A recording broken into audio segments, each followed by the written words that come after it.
Udah? Oke. Siap. Oke. Baiklah. Baiklah. Baiklah.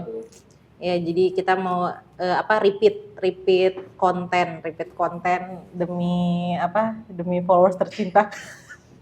Demi masa depan yang lebih baik. Di masa depan yang lebih baik, saudara-saudara. Ya, buat yang nunggu-nunggu gitu ya, Kang Haru kayak gimana sih gitu ya masa kecilnya gitu kan. Kita suka nge-mention tapi mungkin ada juga yang nonton, emang Kang Haru teh berapa bersaudara, kok ngomongin firstborn gitu kan, emang Kang Haru teh orang mana gitu kan. Nah mungkin kita mau bahas lagi nih Kang Haru, dan semoga Kang Haru tidak bosannya. Kayaknya udah diwawancara berapa ratus kali ya terkait autobiografi. Kalau gini, kalau mau cukup durasi ya, saat itu ngomongnya dipelanin. Oh gitu ya, dipelanin. Jadi durasi cukup setengah jam gitu. Siap, betul. Jadi guys, gitu. mungkin sekarang, nah mungkin kita bisa mulai dari mulai dari yang kisah Kang Haru kan kemarin sempat cerita hidupnya nomaden ya. Bukan berarti nggak punya rumah kan ya, nomaden. Nah, itu gimana nih Kang Haru? Itu zaman batu ya. Zaman batu itu gimana nih Kang Haru, kisah masa kecil seorang Kang Haru, atau biasanya ibunya manggilnya Heru gitu. Nah itu gimana nih Kang Haru? Ya kan ayah saya kan karyawan Telkom. Di Telkom itu kan sama dengan BUMN yang lain. Pasti dipindah-pindahin.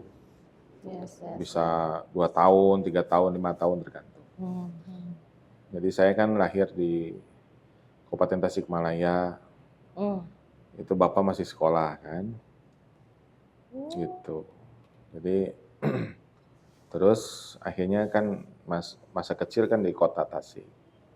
Sampai kelas 4 ya. Oh jadi SD tuh nggak selesai di Tasik? Nggak selesai. Di SD Nagarawangi, sekarang udah nggak ada SD-nya. Jalannya masih ada. Oh, jalannya masih ada. SD-nya udah nggak ada. Udah ganti nama atau terakhir ke situ? Kayaknya tukar guling nih. Tukar guling. Dan entahlah gimana itu SD-nya. Pindah ke SD Cijerah 6. Oh udah di Bandung? Udah di Bandung. Masih kota Bandung sekarang. Kota Bandung, oke. Saya waktu itu tinggal di, sekarang Kompleks Parmindo. Cimahi sekarang. Oh Parmindo tuh sempat jadi Bandung? Sempat kota Bandung dulu. Oke. Parmindo, situ ngontrak.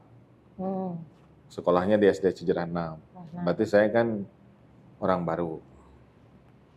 Wow. Gitu. Terus masuk SMP 14. 14, yes. Ya, Bandung.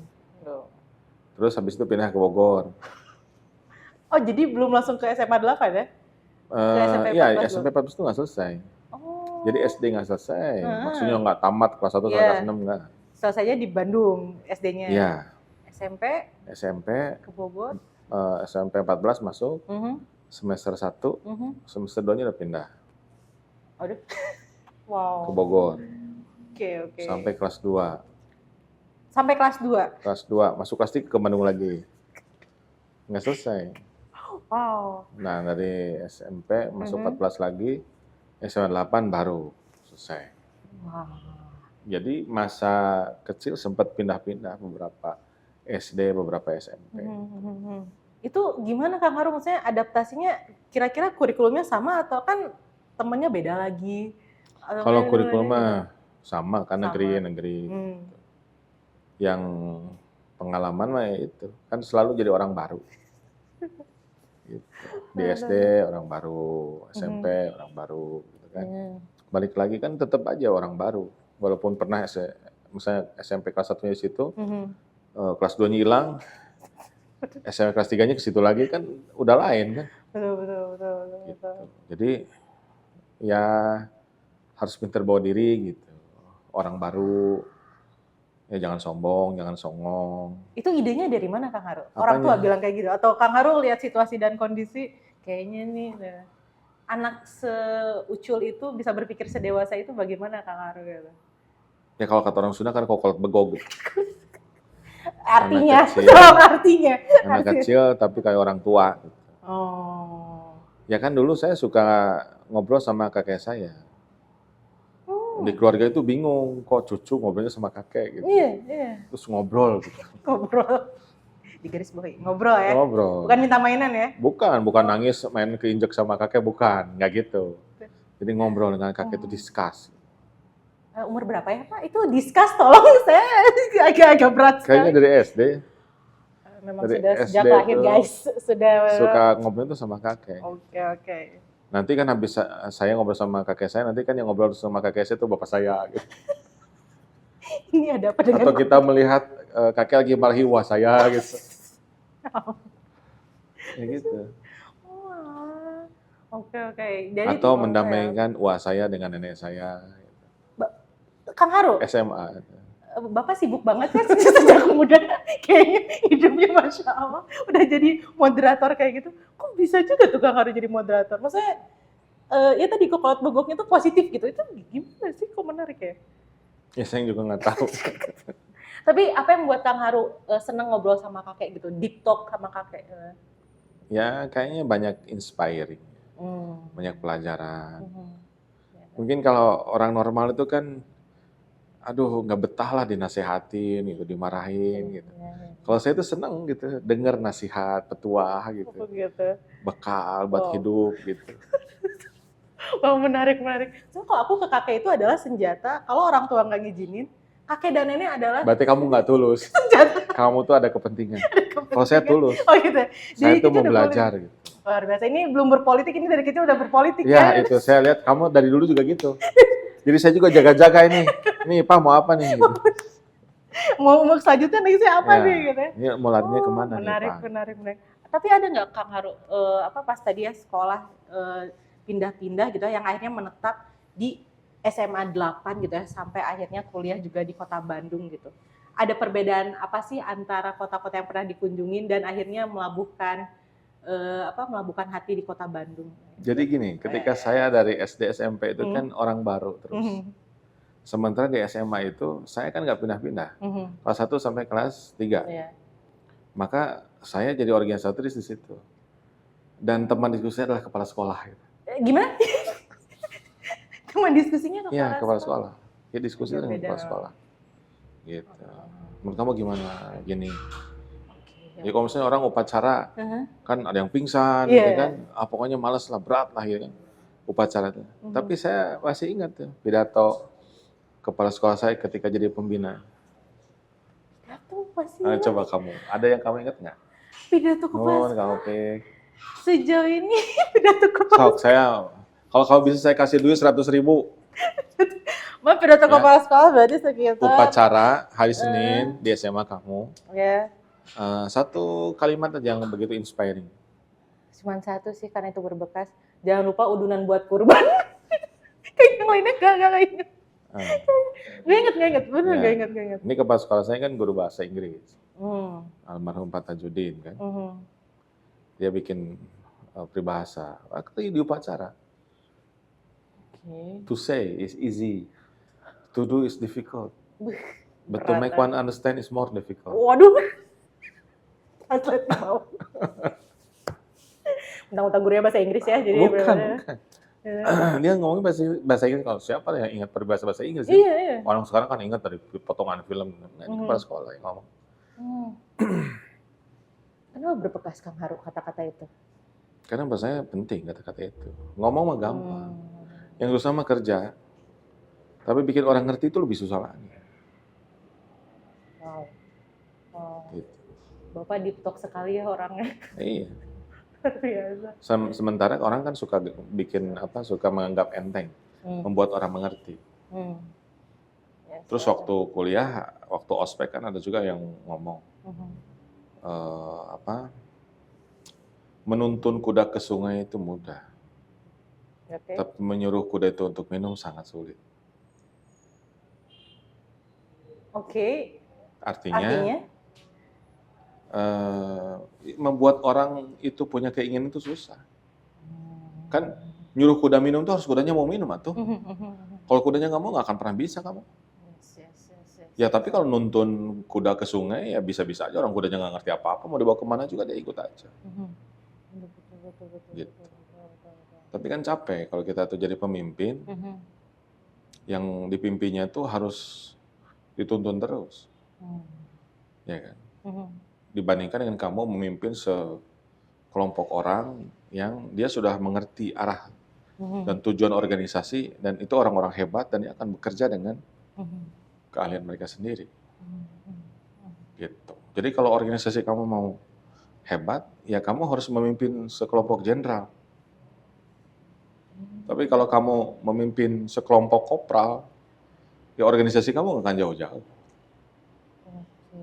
Tapi nemuin hidden gem kayak gitu gimana sih Kang Haru? Maksudnya kita tahu bahwa dia tuh tipe jenderal, dia tipe kopral gitu. Kan orang itu terkadang nggak memperlihatkan sisi. Ada yang sok jenderal. Iya, kadang-kadang memperlihatkan bahwa ingin memperlihatkan aku tuh leader banget gitu. Padahal kayaknya enggak, tapi takut khawatirnya insting kita yang salah gitu. Itu gimana? Ya, saya pernah baca buku, kata buku itu, kalau seseorang itu jalan sendiri, maka dia sedang jalan-jalan. Kalau seorang pemimpin, dia jalan, maka dia akan diikuti. Mungkin para influencer itu leader. Para YouTuber itu leader. Setidaknya YouTube. Setidaknya di sosmed. Tergantung juga, kalau memimpin untuk berkomen ya sampai situ. Tapi kalau dia komen dan komennya itu menggerakkan sekian ribu orang, sekian ratus ribu orang, sekian juta orang, kan dia pemimpin besar. Jadi kepemimpinan itu bergantung pada seberapa pengaruh kamu. Kepemimpinan adalah pengaruh. Kepemimpinan adalah seni. Gitu. Jadi orang, kamu nonton dia pemimpin atau bukan, ya lihat aja kalau dia ngomong diikuti nggak.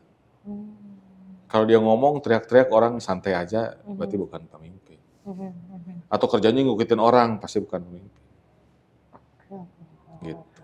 Jadi kalau kamu mau jauh, mau sukses, mau besar, pimpinlah para jenderal. Gitu. Terus kalau kamu melatih orang, kalau kamu mau hebat, ya kamu jangan takut memimpin orang hebat. Menarik. Oke. Kan kadang orang takut kesalip. Udahlah, saya kasih jurusnya segini aja. Gurunya 10, muridnya 9. Nanti dia cari lagi murid. Muridnya 8. Makin buruk. Iya. Nanti cari lagi muridnya 7. Makin bodoh.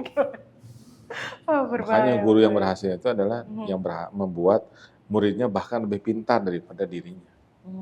Berarti dia guru yang sukses.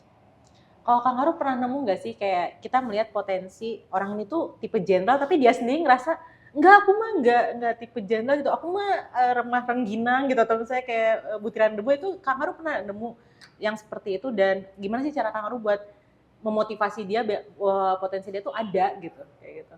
Ya sering ya. Orang hebat tapi dia ngerasa dia nggak hebat. Ya mungkin pengalamannya pahit hidupnya gitu. Penuh kepahitan. Ya, dia tuh sebetulnya bisa gitu. Tapi semua orang mengatakan kamu rengginang. Bubuk deh. Jadi kamu bubuk rengginang. Ya kan? Jadi hati-hati dengan kata-kata yang kamu katakan pada dirimu. Sebetulnya kalau orang mengatakan kamu rengginang, Ipah, nggak ada masalah. Ipah mana? Ipah rengginang, nggak apa-apa. Gue punya nama baru Pak. Rengginang Gitu. sih, jadi lapar kan? Ya. Oke. Ipah mana? Ipah rengginang, nggak apa-apa. Tapi yang bahaya itu kamu mengatakan kepada dirimu, emang gua rengginang bro. Langsung memvalidasi Oh ya. selesai. Kamu mau kuliah di mana, bisa apa aja, kamu udah jatuh. Karena yang ngomongnya kamu. Emang gua rengginang, emang gua mah ada apa aku mah tuh. Nah, iya betul. Itu Kang Haru sering banget tuh kata-kata kayak gitu. Jadi yang bahaya itu bukan apa kata-kata orang, tapi apa yang kamu katakan sama diri kamu. Nah bahayanya itu, apa yang orang katakan sama kamu kan lama-lama kamu ikutin, atau kamu setuju. Iya sih. Gitu. Iya sih. Dan akhirnya terkadang awalnya udah pede gitu ya, kesininya jadi kayaknya enggak deh, kayaknya bukan itu udah potensi aku. Karena mungkin tadi ya, kita akhirnya memvalidasi Ya, apa kata eksternal gitu ya. hati-hati milih teman.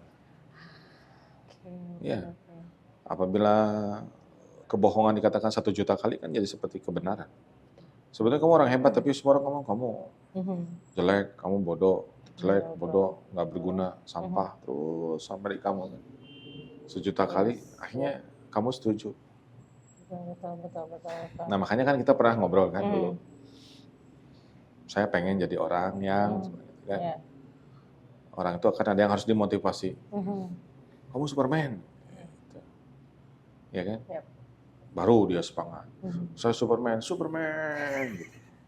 Langsung Naruto-nya keluar, auranya langsung keluar. Loncat dari meja, jatuh. Ya kan? Dia harus dimotivasi bahwa itu Superman. Ya, betul. Ya. Ya. Ada yang dia udah ngerasa Superman, Mhm. tapi cuma cukup dijaga, Mhm. jangan sampai ada orang mengatakan kamu gayanya aja kamu Superman, kamu tuh kerupuk. Jadi jangan didemotivasi aja. Dia udah punya motivasi, tapi jangan didemotivasi. Oke, tipe pertama. Satu, dua. Ya. Yang tahu harus dimotivasi. Ya, Yang kedua jangan didemotivasi. jangan motivasi. Nah, tipe yang ketiga, Mhm. udah didemotivasi itu masih terus aja mantap. Show must go on. Ya, itu keren. Wow. Tapi Kang Haru sendiri kan pengen jadi unstoppable man ya. Ada kisah sahabat atau siapa yang jadi inspirasi seorang Kang Haru gitu, terpikirkan menjadi unstoppable man? Ya kan tadi ya harus dimotivasi. Artinya dia butuh energi. Jangan didemotivasi, jangan diserang. Ya kan? Kalau orang itu sudah diserang itu nggak bisa dikalahkan, kan berarti dia udah sakti. Dia udah dewa. Maksudnya kalau bahasa syar'inya itu dia sudah mengenal dirinya. Sehingga dia mengenal Allah Subhanahu wa taala. Sehingga dia menjadi pribadi yang mukhlisin dan istiqomah. Sehingga dia sudah tidak bisa digoyangkan oleh apapun. Gitu. Orang yang sudah selesai dengan dirinya sendiri. Ya, kita pengen jadi orang yang seperti itu. Dia tidak luntur dengan cacian, tidak goyang dengan pujian, ya kan? Dipuji atau dicaci dia terus saja gitu. Kalau misalnya kamu ini kalau yang cowok ya, misalnya jadi imam ya, terus bacaannya bagus gitu, terus pas dia pulang kedengeran gitu sama dia, keren amat ini imam kita nih ya, kayaknya kayak imam Masjidil Haram lah, imam Masjid Nabawi. Besoknya pas jadi imam tuh dibagusin lagi. Tiba-tiba agak lebih indah ya. Suratnya dipanjangin gitu, berarti masih goyang. Atau sebaliknya, dia sebenarnya bagus bacaannya, tapi ada yang bilang segitu aja berani jadi imam. Nusuk guys, dalam kayak sumur. Habis gitu, dia nggak mau lagi jadi imam gitu. Out. Ya kan? Out, itu udah selesai. Betul. Ya dia harus terus memperbaiki diri, tapi nggak usah jadi sampai pensiun gitu. Jangan sampai hilang dari muka bumi Ya, juga gitu ya. dia langsung pindah masjid. Masjid. Mending pindah masjid Kang Haru, ternyata dia langsung pindah rumah, gimana, bahaya banget kan. Enggak, saya kayak mau ke kota lain, jauh banget dah ya. Jangan gitu. Betul. Tenang aja gitu, ya nggak apa-apalah, biasa. Kita dipuji, dimaki. Atau kita berharap pujian tapi nggak ada yang muji. Ini saya udah bekerja keras kok, pada diam aja. Oh, diam aja. Atau udah deklarasi gitu, calon kepala daerah.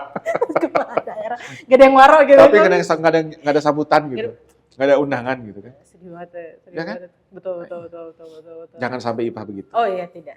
Kalau mau maju jadi kepala daerah. Siap. Nanti aku undang ini komplek rumah aja dulu minimal. Kalau mau deklarasi setelah tidak sendirian. Ya apa ajak dulu Irfan Ya, betul, gitu ya kan. Betul. Ya. Nanti ajak Indi jadi IO kan, Aska nanti MC gitu. Ya, Aska. Ya Mila kabar-kabarilah gitu. Kabar-kabarilah. Kalau tapi menarik ya Kang Haru, maksudnya kan kayak zaman sekarang itu aku ngeliat ya kayak sedih juga ya, banyak. Ini yang ngisi kopi kok cuma saya aja ya? Apa Ipang ditawarin ya? Aku tidak mengerti. Lagi sahur ya? Insya Allah. Oh, Masya Allah. Lagi bayar hutang, saudara-saudara, tolong, bukan perkara solehahnya ya, demi hutang yang cepat selesai. Baiklah. Nah ini Kang Haru tadi menarik ya, kita ngobrol tentang mental seseorang sampai jadi unstoppable man. Dan zaman sekarang itu kan sedih ya, ada suatu perusahaan gitu ya, yang dia itu pengennya ngerekrut anak-anak Gen Z gitu ya, milenial, terus ternyata dia ngerasa salah ngerekrut anak milenial karena tadi pas ada challenge gitu ya, atau anak Gen Z ada challenge, mereka tuh memilih untuk kayaknya lingkungan aku tuh toksik banget karena ada challenge gitu kan gitu. Menurut Kang Haru sendiri tuh ini kok bisa ya seperti ini, padahal kan bisa dibilang secara tools udah lebih advance pendidikan dan informasi lebih banyak ya dibanding zamannya aku dan Kang Haru gitu kan gitu. Tapi Emang kita kenapa seangkatan gitu? ya Kayak Kang Haru dan aku kayak iya. kita seangkatan. Kamu 93 ya? Saya Lahir baru 93. tahu. Lahir Baiklah. 93. Setidaknya agak-agak ke arah yang Emang dekat kita. Angkatan 93 dan kelahiran 93. Ya, berarti seangkatan. deket lah. Ya. Ini agak Untung di menurut gue. rugi di saya kayaknya ya saudara-saudara ya tolong ya gitu. Tapi kalau apa ya, kalau aku ngerasainnya masih kayak kalau di agitasi itu nggak terlalu mikirin si kakak kelas atau gimana. Tapi kenapa ya kalau sekarang tuh lebih kayak kayaknya ini tuh lingkungannya toksik gitu. Kayaknya aku udah burn out gitu. Padahal bisa jadi kan burn out itu dari dulu juga kita burn out ya. Tapi kayak sekarang tuh seolah tervalidasi bahwa kamu berhak untuk burn out tapi burn outnya sampai kapan gitu. Dan akhirnya berpengaruh ke si perusahaan ini gitu. Nah, kok Kang Harum ngeliat fenomena ini tuh seperti apa sih gitu? Padahal ya tadi secara fasilitas kan sudah lebih advance dibandingkan angkatan-angkatan sebelumnya gitu. Ini gimana ngeliatnya? Kalau menurut saya dari sejak Nabi Adam sampai sekarang dan nanti sampai manusia akhir zaman, manusia itu ya gitu aja. Ya pasti akan ada plus minus, pasti akan ada variasi. Ya satu spesies Homo sapiens, tapi kan ada marga, ada keturunan, ada suku, bersuku berbangsa, ada variasi genetik, ya kan, variasi DNA. Jadi wajar ada perbedaan itu wajar. Ada plus minus di sini. Anak-anak sekarang kreatif, tapi sensitif, pinter, tapi mudah menyerah. Ya mungkin di zaman yang lain kan sangat visioner, sangat tangguh, ya kan, tapi mungkin nggak kreatif. Jadi so-so lah sebenarnya mah. Jadi kita juga nggak usah ke anak muda sekarang gimana gitu mengkritik anak sekarang ya nggak usah. Ya dimaklum aja. Kurangnya di mana ya kita bantu, lebihnya di mana kita optimalkan gitu aja. Plus minus lah. Plus minus, ya. Menurut saya ya maksudnya anak sekarang butuhnya apa, kurangnya di mana ya kita bantu di situ. Gitu. Kalau Kang Haru ada pengalaman apa menjembatani antara kan pasti di kepemimpinan ini memimpin juga anak-anak muda ya. Ada momen seperti apa yang akhirnya tuh membuat Kang Haru itu memiliki tips kepemimpinan terbaru yang ditemukan oleh seorang Kang Haru yang belum pernah dilakukan sebelumnya gitu. Terutama saat menghadapi teman-teman yang masih muda yang dimana mereka tuh punya potensi yang luar biasa tadi gitu. Pernah saya mau nyobain sebuah kegiatan, coba saya kasih ke anak muda lah, karena ngasih saran. Udah Kang kasih ke anak muda, ya saya kasih ke anak muda. Tapi saya udah ada feeling nih kayaknya nggak enak nih perasaan saya gitu. Oh feeling aja ya? Feeling aja. Tapi saya kasih. Ya. Alhasil selama acara itu ya saya tungguin. Dan benar gitu. Yang tadi kejadian, dia dapat challenge langsung freeze gitu dia. Stres, nggak bisa bergerak gitu. Ya udah kita ambil alih, kita kasihin ke yang senior. Yang ini nggak saya bubarin. Udah porsi kamu segini aja. Gitu. Jadi ya memang ya kita sebagai orang tua ya atau orang yang lebih tua ya harus maklum lah gitu. Dan ya sama kayak ke anak lah. Harus kita uji kan di Al-Qur'an juga begitu. Ujilah anak-anak kamu. Sudah matang belum? Sudah pantas belum? Sudah siap belum? Ya, harus diuji. Sampai benar-benar bisa kita lepas. Gitu. Jadi maksud saya dosa juga itu perasaan perusahaan merasa salah merekrut gitu Ya memang anak muda harus didampingi. Supervisornya siapa? Penanggung jawabnya siapa? Gitu. Dan harus dilatih dulu. Nggak bisa langsung diterjunin. Anak muda kreatif lepas nggak bisa. Jadi yang salah perusahaannya juga. Ya kalau dia misalnya freeze, dia burn out dan sebagainya gitu. Dia bilang toksis terus dia kabur dan sebagainya. Ya nggak apa-apa ya. Bukan salah rekrut, ya mungkin belum siap. I see. Gitu. Kalau misalnya kejadian seperti itu kan ibarat kayak perusahaan harus tetap berjalan ya. Ibarat organisasi harus tetap berjalan gitu. Berarti apakah sebagai seorang leader itu gimana ya? Kalau aku ngeliatnya juga kayak mempertahankan yang lama, terus melatih yang baru, biar dia tersinkron nih dan bisa meneruskan apa yang sudah dilakukan oleh yang lama. Itu seperti apa kalau Kang Haru Kan sendiri gitu? business owner tuh leader. Hmm. Kan leadernya itu bukan direktur, Hmm. bukan GM, bukan manager. Top leadernya itu business owner. Pemegang saham mayoritas itu leader, supreme leader. Bukan Kim Jong Un ya? Ya boleh Pak, di sana gitu. Di sana. Tapi kan nggak berlaku di sini. Ya tidak berlaku di sini, betul. Ya kan? betul. Di sana iya dia supreme leader. Ya kan? Artinya pemimpin puncak itu kan pengendali.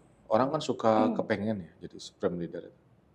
Pengen ya? Kepengennya itu Seru kok betapa liatnya. berkuasanya gitu.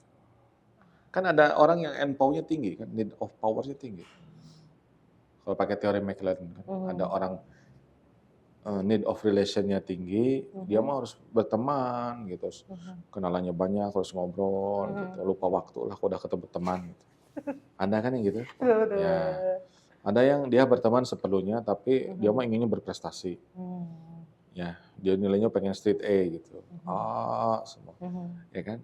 Ketika nilai 9 langsung minta hair gitu, langsung les, need of achievement, ya kan? Yes. Ada yang dia nggak apa-apalah, ya lulus weh gitu kan, tapi dia jadi organisasi, jadi ketua, jadi oligarki gitu kan, need of powernya tinggi, gitu kan? Nah, supreme leader itu kan orang yang punya power besar dan orang suka yang need of power-nya tinggi, pengen kayak dia.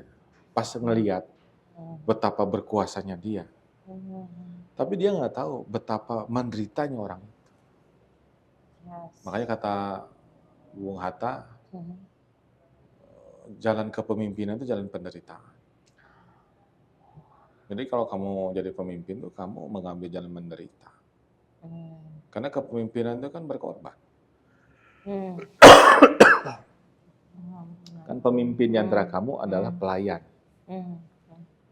Pelayan itu kan yang berkorban waktu, berkorban perasaan. Disuruh-suruh, waktunya penuh. Kalau mau pergi harus izin dulu. Ya kan? Gitu. Jadi pemimpin itu hakikatnya pelayan. Jadi kalau orang-orang pengen jadi pemimpin, jangan pengen jadi pelayan. Iya kan? Iya. Gitu. Secara seharusnya seperti itu. Yang benernya begitu, bukan jadi gubernur terus gaya-gayaan, jadi wali kota gaya-gayaan, jadi bupati gaya-gayaan, jadi presiden gayaan, bukan.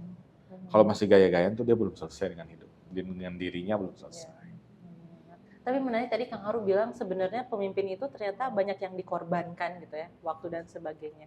Pengorbanan seorang pemimpin itu sendiri yang Kang Haru rasakan gitu ya, dan itu menjadikan Kang Haru semakin wise gitu, semakin harinya apa sih Kang Haru gitu? Ada momen apa? Karena kita nggak bisa berpengaruh tanpa kita memberikan sesuatu kepada orang yang kita pimpin. Seorang suami nggak bisa jadi suami yang ditaati ketika dia tidak melaksanakan kewajiban sebagai seorang suami. Maka istri itu tidak akan taat pada suaminya. Kalau suami tidak melaksanakan kewajiban kepada istrinya. Seorang ayah nggak bisa ditaati oleh anaknya ketika ayah ini tidak melaksanakan kewajibannya kepada anaknya. Sehingga anaknya merasa ayahnya bukan ayah yang baik. Ya kan? Adalah teman kita kan. Ada ya teman kita yang mana? Teman mana? Tapi kita kan nggak akan nyebut nama. Iya kan? Alhamdulillah kan selesai. Alhamdulillah selesai. Iya Masya kan? Allah, barakallah. Ya, betul. Masya Allah sekali. Kalau ada lagu kasidah itu kan, perdamaian itu kan, betapa berharganya lagu itu kan. Bayangkan seorang istri dengan suami, seorang anak dengan ayah, ya kan? Sama seorang ketua dengan anggota, sama. Dia bisa menjadi ketua yang tidak berkesan. Kamu ingat nggak nama ketua kelas kamu waktu SD? Enggak kan? Karena nggak penting. Iya kan? Kamu ingat ketua angkatan kamu waktu di kampus? Ketua angkatan ingat? Ingat. Iya. Mungkin baru deket atau ya dia pernah nolong something saya. Iya kan? Nah, jadi kalau seseorang itu Makanya saya bilang dalam pemilihan itu bisa tidak terkena money politik kalau kamu tuh kehutangan budi dan kehutangan nyawa. Najla pasti milih saya ketika pemilu. Irsad pasti milih saya. Karena hutang budi, hutang nyawa. Naifah pilih saya. Hutang budi, hutang nyawa, bapaknya. Tapi kalau bapaknya brengsek kan dia nggak akan milih. Iya kan? Betul. Gitu. Jadi gimana sih ngadepin money politik? Ya kamu harus bikin orang itu hutang nyawa dan hutang budi sama kamu. Kalau orang tuh sudah hutang nyawa, hutang budi sebanyak 1,5 juta, kamu wali kota Bandung. Orang secimahi, ya berapa ya DPT-nya? Misalnya 750.000, ya hutang budi sama kamu wali kota Cimahi. 35 juta orang Jawa Barat hutang budi, hutang nyawa sama kamu. Kamu gubernur Jawa Barat. Apapun yang terjadi tidak tergoyahkan ya? Masa bodoh pokoknya. Saya mau bapak ini. Betul. Iya kan? Betul. DPT Republik Indonesia itu berapa? Anggap misalnya 257. 200 juta misalnya. 200 juta. Ya kan? Berhutang budi kepada bapak ini. Ya, Presiden Republik Indonesia.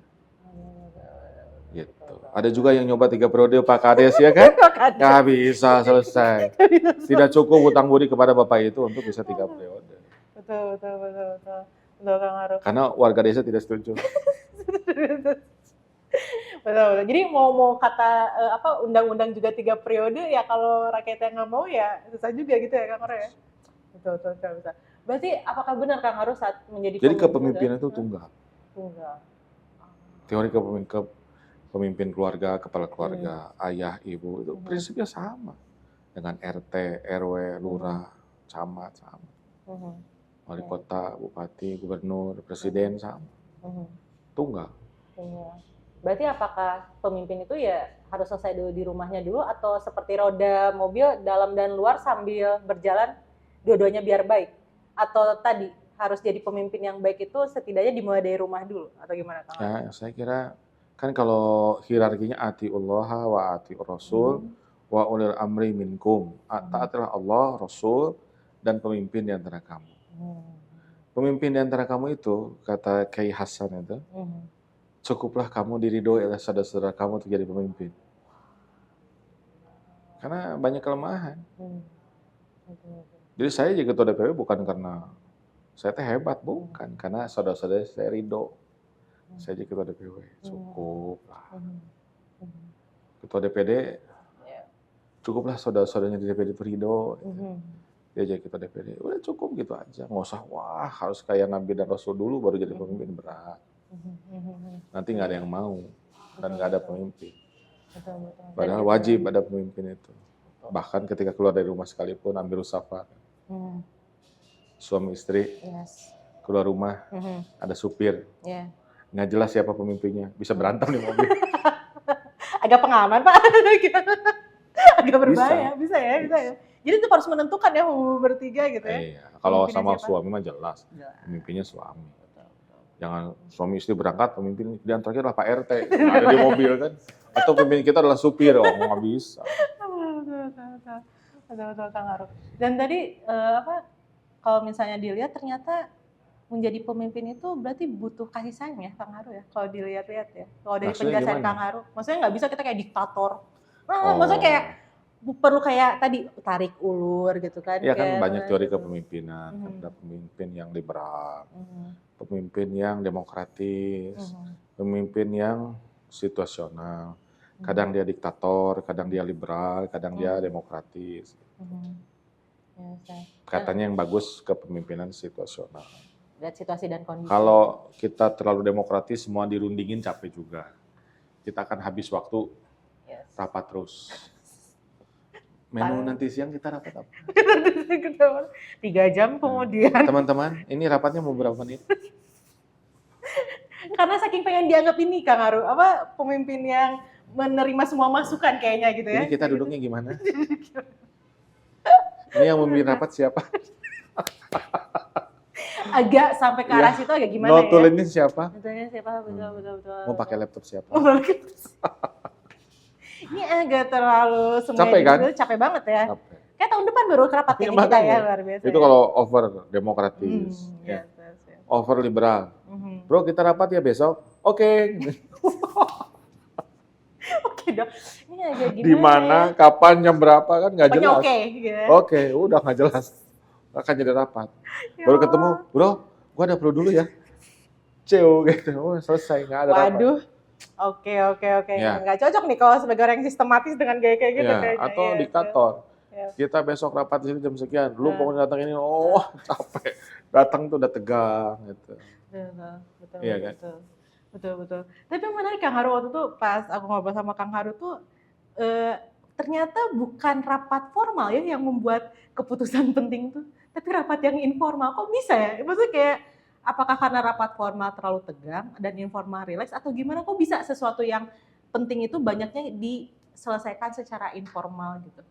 Ya mungkin sifat dasar manusia sebetulnya kan, ya nggak suka juga yang formal. Makanya kan di DPRD yang rapat paripurna itu jarang-jarang.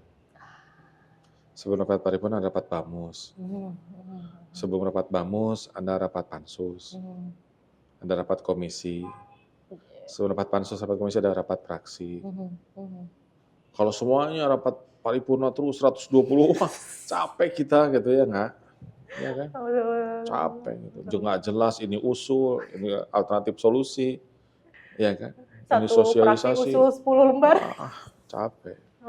Gitu. Makanya paripurna kan pengambilan keputusan tertinggi, jarang-jarang. Ya kan? Betul sih. Jadi ya memang sifatnya begitu. Ada yang informal.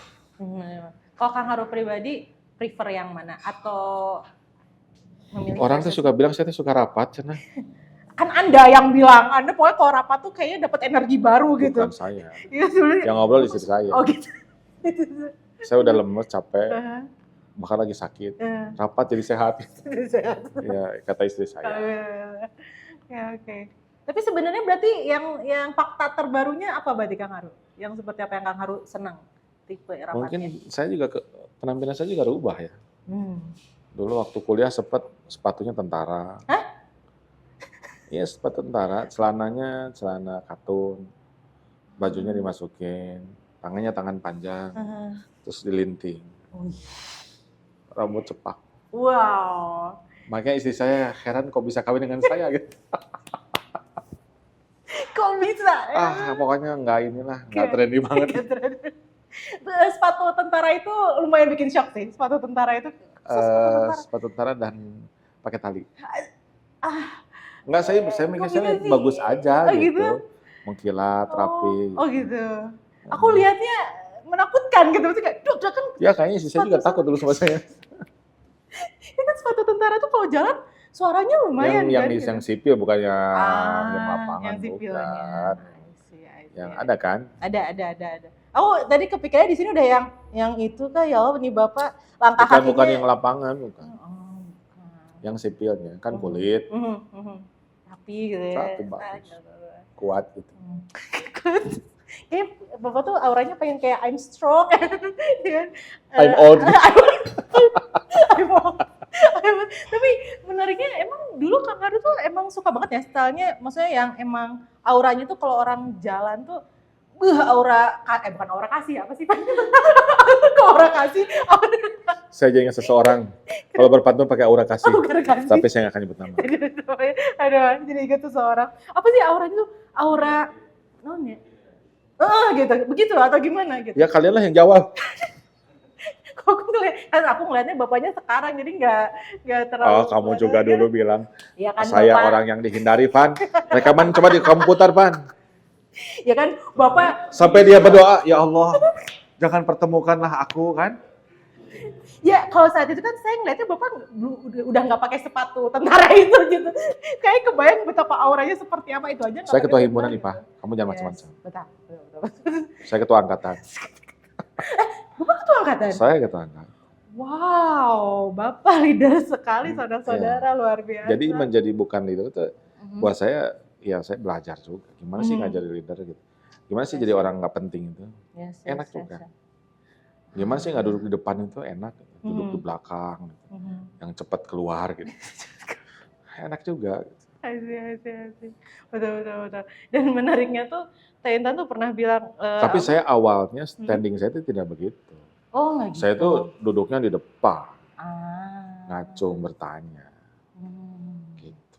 Jadi kayak Anies lah. Ah, Tapi setelah mengalami ternyata kayak Ganjar enak juga. Ganjar juga. Setelah mengalami beberapa fase kehidupannya ternyata enak juga Ya, gitu ya? nggak mestilah kita di depan terus nanya, nggak mesti Yes yes. ngomong. Kadang Yes diam yes juga yes. bagus. Betul. Tapi kalau menurut Kang Haru sendiri, ada apa masa-masa Kang Haru yang ini enggak, "Kok saya bisa kayak gitu ya dulu ya?" Gitu ya, "Saya teh kunaon," Sekarang gitu. juga suka begitu Oh gitu? saya. Oh gitu Kang Haru? Kenapa saya teh gini? Ya kan kita suka ada momen-momen Ditanya, kamu mau jadi wali kota nggak? Nah, Enggak. nah. Mau jadi gubernur nggak? Enggak. Jadi kamu mau apa? Nggak tahu. Betul. Tapi yang paling terdekat apa nih Kang Haru? Ada momen yang lagi sendiri tiba-tiba, aku teh nanaonan tadi tanya nah juga gitunya itu ada nggak Kang Haru momen yang membuat Kang Haru menertawakan diri sendiri itu, aku teh kunaon atau Saya yang belum sering tahu inget gitu? tawa mah ya Oh gitu. tentang diri sendiri mah ya. Mhm. Terutama masa lalu ya. Mhm. Oh, ada satu momen nggak yang mau diceritain tentang masalah yang lainnya membuat Kang Haru, aku teh nanaonan, besti gitu kan gitu. Ternyata seorang Kang Haru Suwandono pernah melakukan hal itu gitu. Ya, misalnya lagi rapat, Mhm. gebrak meja gitu. Agak ini maaf baik-baik aja guys, kita jagain gitu. Udah Itu lama. pernah Kang Haru? Pernah. Itu momennya emang lagi tegang banget atau emang lagi banyak pikiran aja? Enggak, saya lagi pusing. Nggak soal teknik aja. Oh, Tapi kan nggak usah lah gitu. teknik tapi pas dipikir-pikir kayaknya nggak usah Nggak kan? usah. Oh, Kang Haru pun mengalami masa-masa kayak gitu ya? Ada. Oh, oke. Organisasi saya sepi kan. Oh. Orang diajak rapat pada malam. Ya. Ya udah, buka sekretariat, ya kan gelas kimia pecah-pecahin, tancepin golok, curet. Oh, masa sih Kang Haru pernah kayak gitu? Bener. Oh my. Satu orang aja yang dikasih tahu. Ah. Bujang ribut ya. Siap ketua laksanakan. Oh my. Wah, bujang. Ribut kan. Wah, ada apa nih? Oh. Ngumpul semua. Wow, menarik. Jadi Kang Haru mengalami masa-masa gairah juga ya saat itu yang pakai golok-golok kayak gitu ya, luar biasa. Menarik.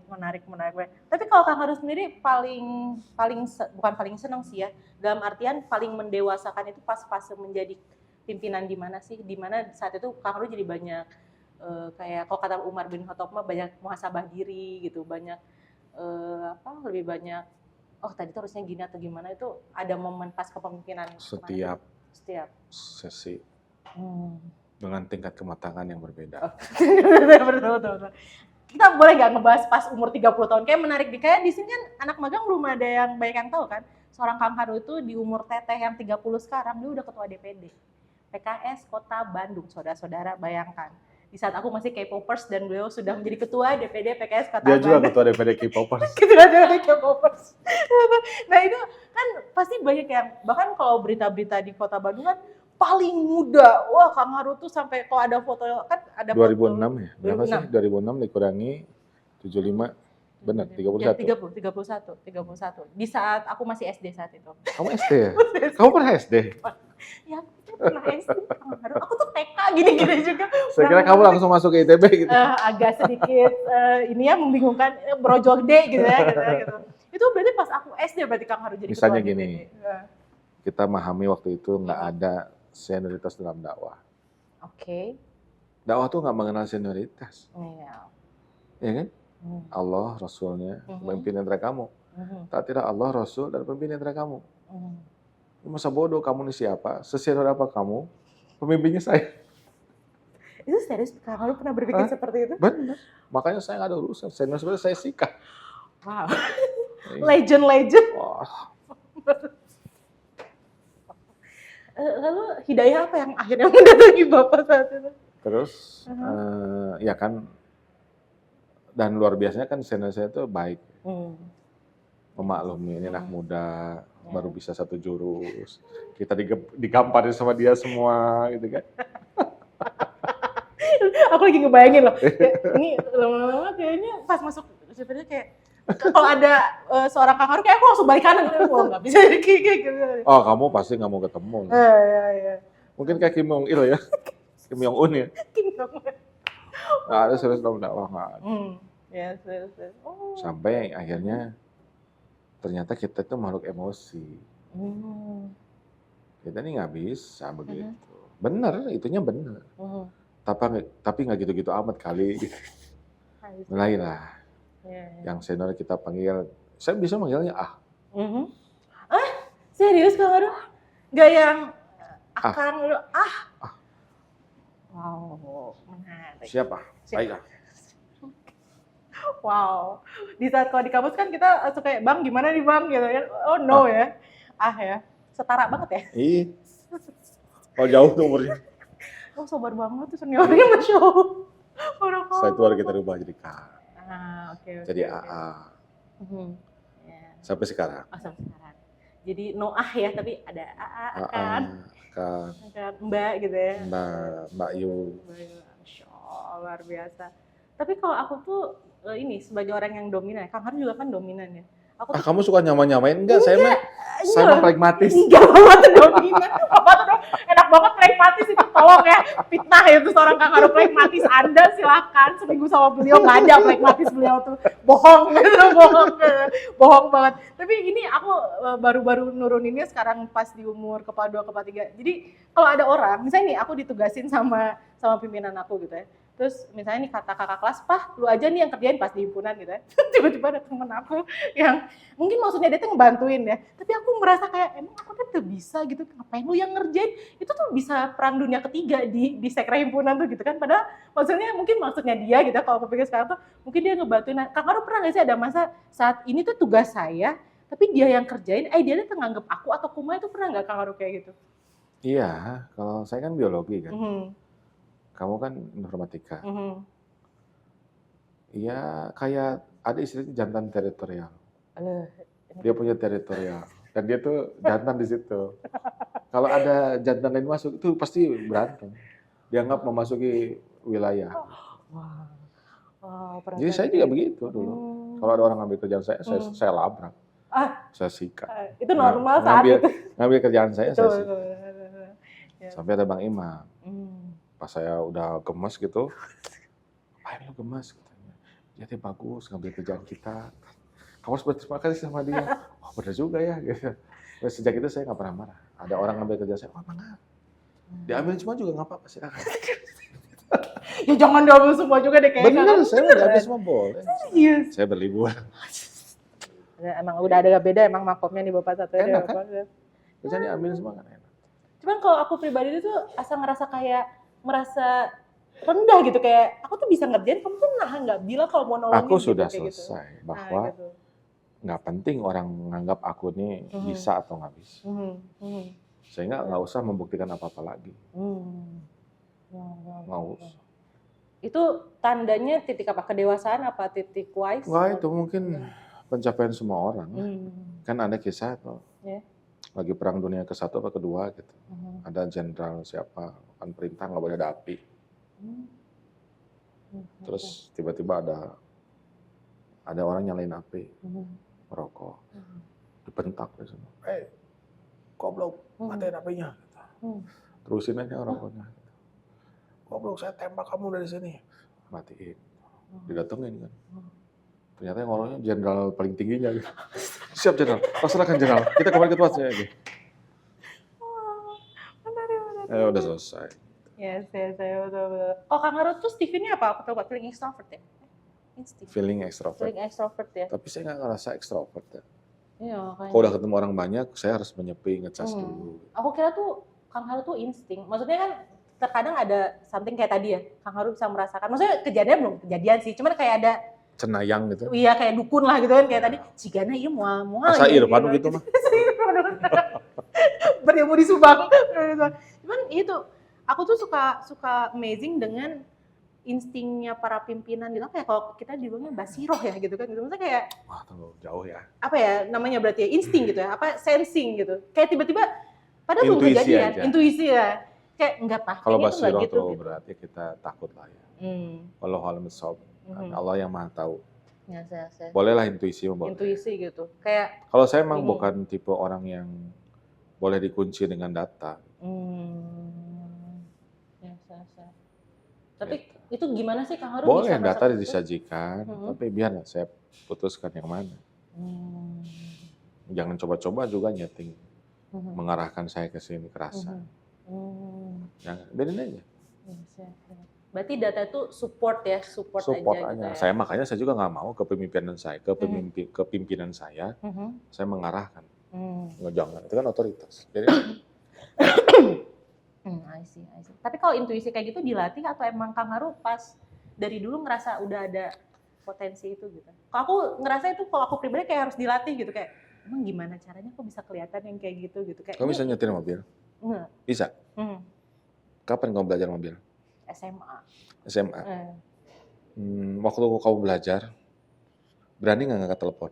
Enggak lah, serem banget tuh. Ngeliat spion aja mau lirik gini aja udah kayak serem banget. Sekarang kan kita bisa nyetir sambil telepon, walaupun nggak boleh ya, kata polisi, tapi bisa. Nggak ada, gila lu. Pakai satu tangan. Gue lagi nyetir bro, ya ntar ya terusin ya. Kalem. One hand. Iya. Okay. Kadang sambil ngopi. Banyak melakukan hal ya saat lagi nyetir ya. Banyak melakukannya nggak boleh. Bahaya ya, saudara. Kenapa? Karena udah latihan, udah sering jam terbang, sehingga ada feeling. Kadang juga atlet mobil masukin mobil ke garasi. Udah sering kan, nggak serepot. Lagi belajar kan. Betul. Ya, Pre, stop. Udah gini, nggak cukup, maju lagi. Tetap nggak cukup. Kayak ingin menyerah saat itu, saudara. Betul. Tapi kalau udah sering kan, artinya feeling bisa dilatih. Gitu. Tapi kan ada lagi kan, hati-hati dengan firasat orang beriman, lain lagi. Ada hidayah, ada apa lagi? Ilham. Oh itu ada. Kalau dari Kang Haru sendiri sebagai seorang pemimpin, ada nggak sih kayak bawahan yang menurut Kang Haru itu akan sulit untuk dikendalikan? Ada nggak momen-momen yang pemimpin pas melihat, nih kayaknya nih orang nih, kayaknya nih susah nih ini kan gitu kan, apa langsung di out aja gitu kan? Gimana itu, pernah nggak sih Kang Haru ada merasa kayak gitu? Saya itu melihat semua anggota saya itu anak saya. Kadang istri saya udah urusan kamu aja. Oke. Dan saya ngomong ke anak saya, silahkan kamu ngapain aja. Dan saya tidak akan pernah menyerah untuk kamu. Sok aja kamu, kayak apa aja. Sederhana. Kamu itu kan komposisi DNA-nya sama dengan saya.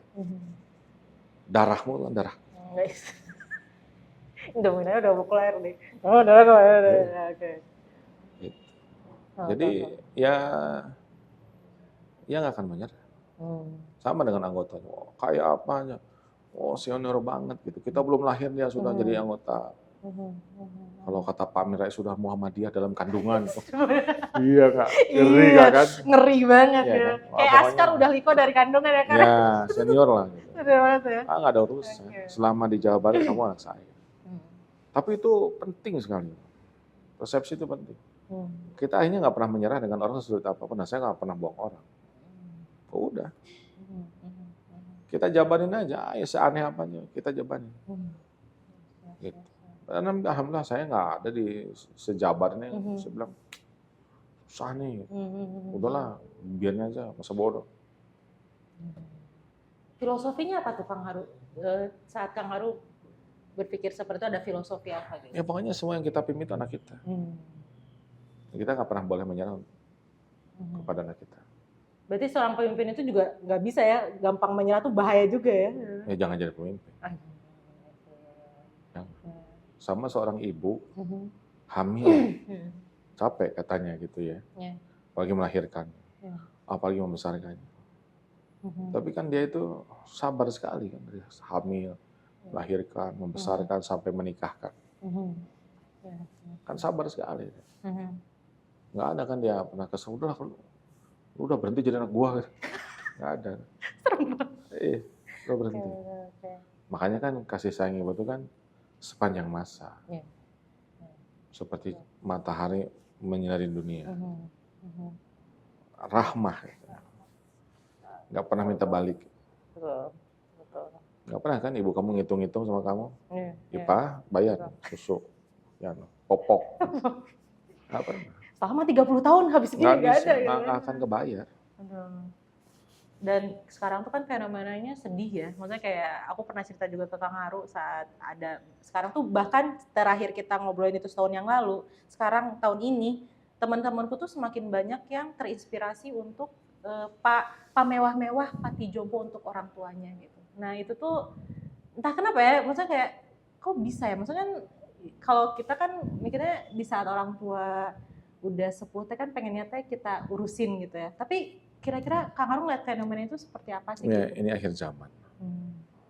Kalau akhir zaman tuh kan yang mustahil jadi lumrah.